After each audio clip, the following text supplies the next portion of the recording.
আসসালামু আলাইকুম।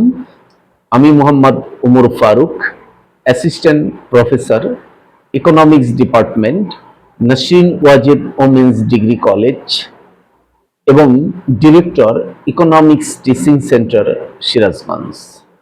প্রিয় এইচএসসি ইকোনমিক্স ব্যাচ, তোমরা যারা আমাকে দেখছো এবং আমার কথা শুনছো, তোমাদের সবাইকে ইকোনমিক্স টিচিং সেন্টারের পক্ষ থেকে আন্তরিক অভিনন্দন। প্রিয় শিক্ষার্থীরা, আজকের এই ভিডিওতে আমি তোমাদের সামনে অর্থনীতি প্রথম পত্রের প্রথম অধ্যায়ের কিছু গুরুত্বপূর্ণ বিষয় নিয়ে ধারাবাহিকভাবে আলোচনা করব। আমি আশা করি তোমাদের তা অনেক কাজে লাগবে।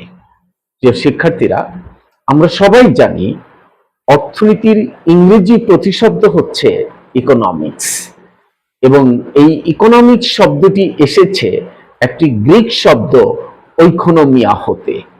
আর ঐকোনমিয়া শব্দের বাংলা অর্থ হচ্ছে গার্হস্থ্য পরিচালনা।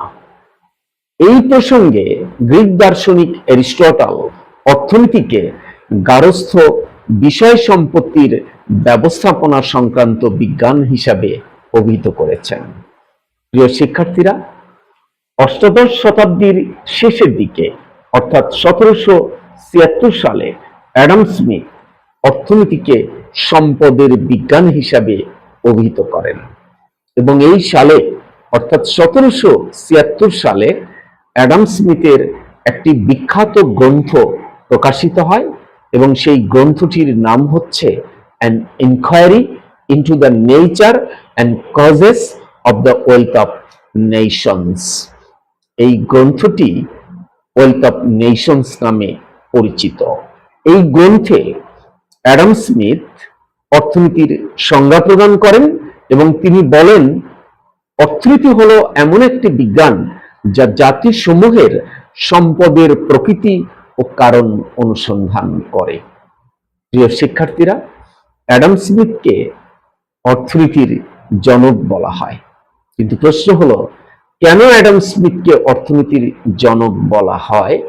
এর উত্তরে বলা যায়, অ্যাডাম স্মিথের আবির্ভাবের পূর্বে অর্থনীতিকে কোনো স্বতন্ত্র বিষয় হিসাবে বিবেচনা করা হতো না। তখন অর্থনীতিকে বলা হতো রাজনৈতিক অর্থনীতি বা পলিটিক্যাল ইকোনমিক্স। অ্যাডাম স্মিথ একমাত্র ব্যক্তি যিনি অর্থনীতিকে রাষ্ট্রনীতি থেকে আলাদা করে একটি স্বতন্ত্র বিষয়ের মর্যাদা দান করেন, যার কারণেই অ্যাডাম স্মিথকে অর্থনীতির জনক বলা হয়। প্রিয় শিক্ষার্থীরা, আজকের ভিডিওতে এই পর্যন্তই। পরবর্তী ভিডিওতে এই অধ্যায়ের আরো কিছু গুরুত্বপূর্ণ বিষয় নিয়ে আমরা আলোচনা করব। ততক্ষণ পর্যন্ত তোমরা সবাই ভালো থেকো এবং সুস্থ থেকো। আসসালামু আলাইকুম।